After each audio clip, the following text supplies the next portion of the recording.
Okay, good afternoon. I want to thank everyone, and especially the Chamber, for once again sponsoring this luncheon and giving me the opportunity to update you on the village.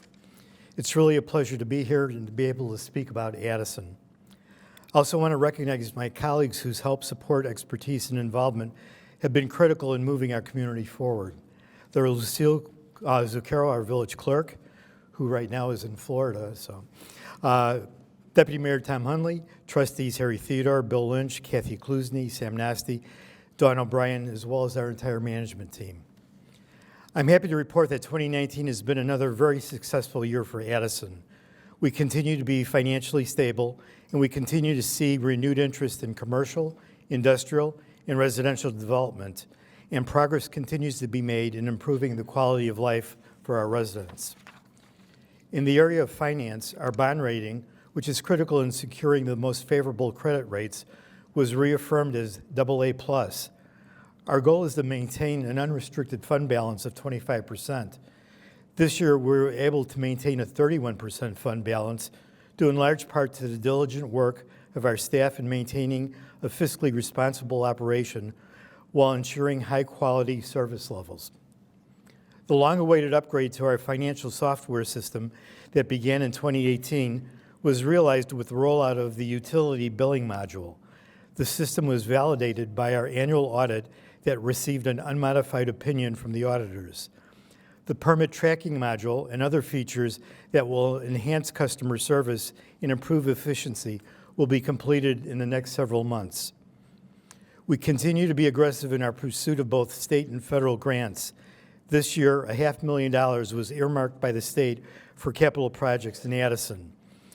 We were awarded $800,000 in community development block grants for water main replacement on Addison Road and road resurfacing in the Kingery West subdivision. Additionally, we were able to abate $3.4 million in property taxes for bond payments using home rule sales tax revenues, which were up 6% over 2018. We were once again the recipient of the Government Finance Officer Association Certificate of Achievement for Excellence, as well as the Distinguished Budget Preparation Award. The bottom line is that the village continues to be in a very, very strong financial position. In the area of community development, 2019 saw many projects completed and many more projects begun. On the east side of town, we celebrated the ribbon cutting for the new 122-room Wood Spring Suites Hotel. Only 2 weeks after opening, it was already at 93% occupancy. We continue to work with the county in planning for the anticipated O'Hare Western Access and the development opportunities along Lake Street east of Villa Avenue.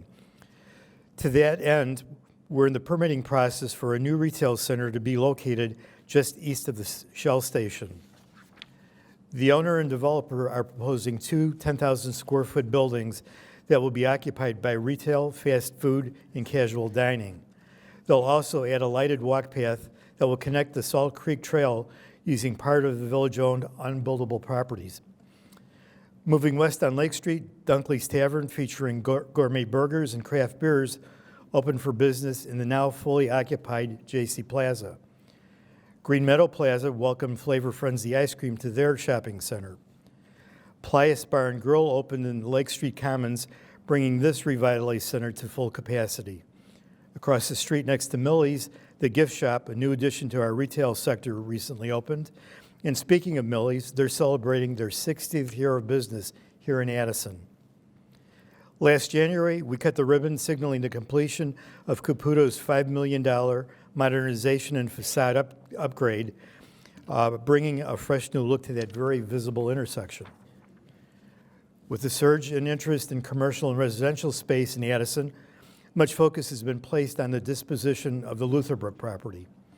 Continued vibrant growth in the central part of town is dependent on a well-developed vision for that property and our ability to achieve that vision.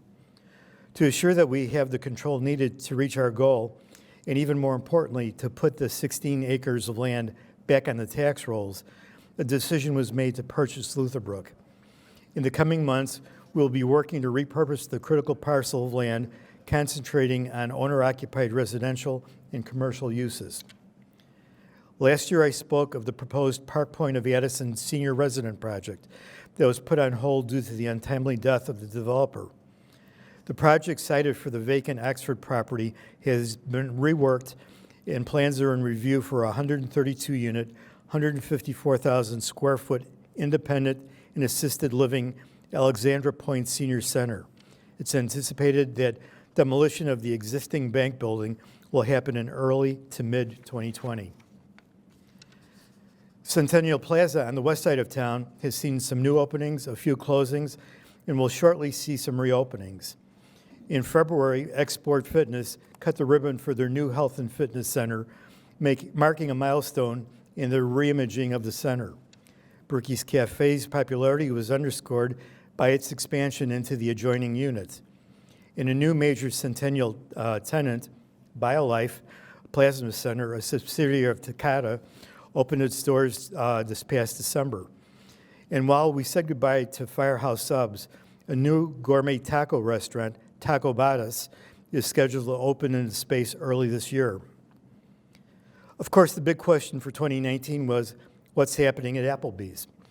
Depending on what month the question was asked, the answer could have been brunch cafe, meat and potatoes, local 20 urban kitchen, or Black Iron Grill. I'm happy to say that final plans are in approval process for a brunch cafe that should open this spring. Forno Rosso, easy for me to say, Forno Rosso restaurant, specializing in brick oven pizza and other brick oven cuisine, including veal and steak, is going to be occupying the former La Scarpetta space. They're planning on a complete interior remodel and hope to open in early summer. Without a question, one of the biggest and possibly most important events this past year was the opening of Clarendale Senior Housing of Addison, a 215,000 square foot facility located on 5 acres of land between Marcus Cinema and the Hampton Inn and Suites. This $50 million project, operated by Life Care Services, is a market rate driven facility featuring 95 independent, 55 assisted, and 40 memory care units, along with a full dining room, a pub, fitness center, spa, billiards, and a bistro. This is something you'll all be able to experience firsthand next week. Project of this magnitude will reaffirm our belief, and does reaffirm our belief, that Addison offers a unique opportunity for both investors and developers to experience the Addison advantage. On Emory Trail and Rolling, the existing worn-out 1,200 square foot 7-Eleven mobile gas station will be replaced by a new 3,000 square foot modern food and gas center. The entire site will be fully redeveloped, including landscaping. Further south on Rolling Road, commercial additions include the Learning Experience, a 10,000 square foot academy for early education, and whole office and office furniture outlets. While the anticipated annexation of the DeMarco Plaza and the BP gas station west of the plaza was delayed due to a private sale, we expect annexation will occur by the end of the year. On the manufacturing and industrial front, we remain the 4th largest industrial park in the state and are experiencing a robust 96% occupancy rate. An indicator of the viability of our industrial sector is the number of businesses that have chosen to expand and reinvest in our community. SWD just completed its 3rd expansion of its facility. Porter Pipe is investing $6 million to add an additional 62,000 square feet to its building. Carey Company completed a 100,000 square foot addition. Clyde's Delicious Donuts has nearly doubled the size of their facility. A major newcomer to our industrial park is ALTORFER CAT, a heavy equipment distributor that recently acquired Patent Industries. They're in the process of renovating a parcel of property that has been vacant for over 15 years. Annual sales from their new Addison location are estimated to be in the range of $35 to $40 million. As newer technologies continue to change manufacturing practices, the need for a modern, state-of-the-art facility becomes even greater, and it's essential that our industrial parks respond to that need. Consolidation and repurposing of smaller parcels to meet the growing demand of larger, more efficient facilities is critical to the long-term viability of our manufacturing and distribution sectors. We have seen that progress begin this year, most recently with the investor-driven purchase and consolidation of 8 distressed properties on Swift Road that have now become a focal point of interest for several businesses. Clearly, we are continuing to see reinvestment, renovation, and new businesses coming to our community. In fact, 2019 saw 94 new businesses coming to Addison. This is a trend that will continue as long as we continue to market Addison as a service, dining, and entertainment destination. An ongoing threat to the growth and strengthening of the industrial sector continues to be the lack of a job-ready workforce. Our Workforce Development Task Force, bringing together leaders of our industrial community, educators, and village government to focus on developing a strong interconnectivity between local businesses and educational institutions, has made substantial progress this past year in developing a viable career pathway for students to train while actively working in their area of interest. In conjunction with the College of DuPage, District 88, and local manufacturers, Project Higher Ed, the Addison pilot, a program that matches educational requirements specific to job descriptions with educational offerings from COD in addition to on-the-job experience, was launched. The Addison pilot now is being used by the College of DuPage throughout the county as Project Higher Ed. Residential growth and development in 2019 reached the level not seen in the past 2 decades.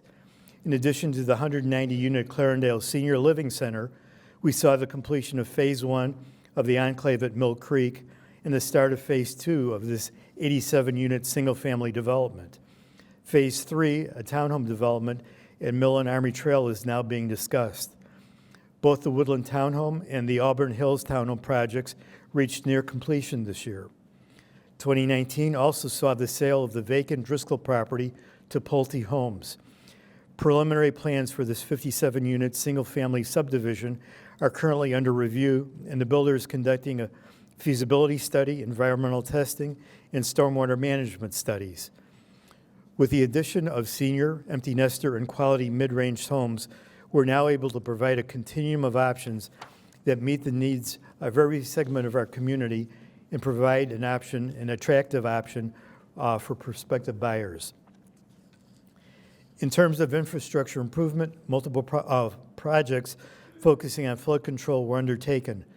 New sewer pipes were installed in the Golden Gate area. The water main was replaced at the Roseanne Drive Creek crossing, and a new bridge will be installed later this year. Westwood Creek area saw drainage improvements, including clearing areas of the waterway, dredging and removing vegetation, all of which significantly increased the performance of the dam and pump station. The Myrick area pump station, a critical part of the flood control system, was rebuilt. And of course, maintenance of over 100 miles of road surface remained a high priority for our Public Works Department. This year, we'll see continued focus on drainage issues, resurfacing projects, and upgrades to our facility that will help to maintain the aesthetics and functionality of our community. This past summer, we saw record crowds enjoying the ambience of our newly upgraded Village Green while being entertained by major regional and national performers.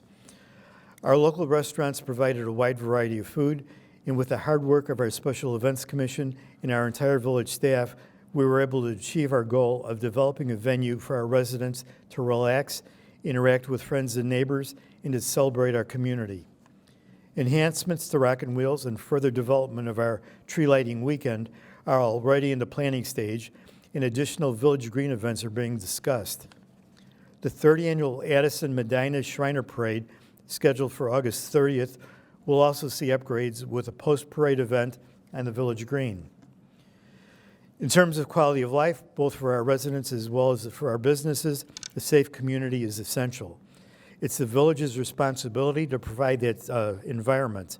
Once again this year, as was true in past years, Addison Police Department recorded a reduction in crime across all categories, including felony, misdemeanors, and ordinance violations. Programs like crime-free housing, community policing, DARE, and CERTS that provide a positive interface between our officers and our residents, as well as special training in crisis intervention and active shooter situations, have contributed greatly to that reduction. Their efforts and the quality of their work were acknowledged by certification with excellence from the Commission on Accreditation of Law Enforcement Agencies, an international accrediting body. This ranks the Addison Police Department in the top 4% of accredited policing agencies worldwide. We've always said it, but this year more than ever before, I've heard it from new residents, from new businesses, and from people and organizations outside of our community. Addison is unique in its resources, location, and spirit that is unmatched by other communities. Our various governmental agencies, service organizations, members of our business community, and church groups have developed a spirit of intergovernmental cooperation that is unmatched throughout the DuPage County. Individually, each organization, each unit of government does remarkable things, but the strength of our community lies in the shared vision we have for Addison and the collaboration and commitment we share in achieving that vision.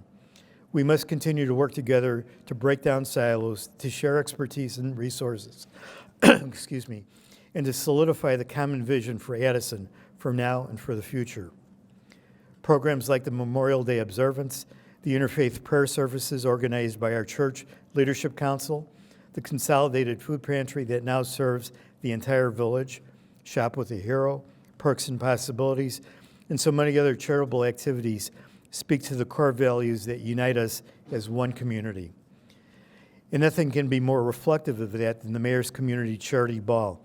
Again this year, through the generosity of our friends and residents, we raised nearly $70,000 to support the needs of 17 local charities.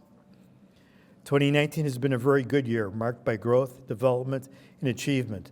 It's also, much like 2018, been a year of change and transition. In December, John Berley, our Director of Community Development and Assistant Village Manager, left us for 27 years of dedicated service to the people of Addison to enjoy a well-deserved retirement. Much of the growth and development of the Lake Street Corridor is attributable to John's efforts and expertise. And while we'll miss John, we were happy to announce the promotion of Mike Crandall to the director's position. With 30 years of experience in our community development department, most recently as assistant director, I have no doubt that he will continue the growth we have seen in this area. So as we celebrate the achievements of 2019, we realize that there is much more work to be done.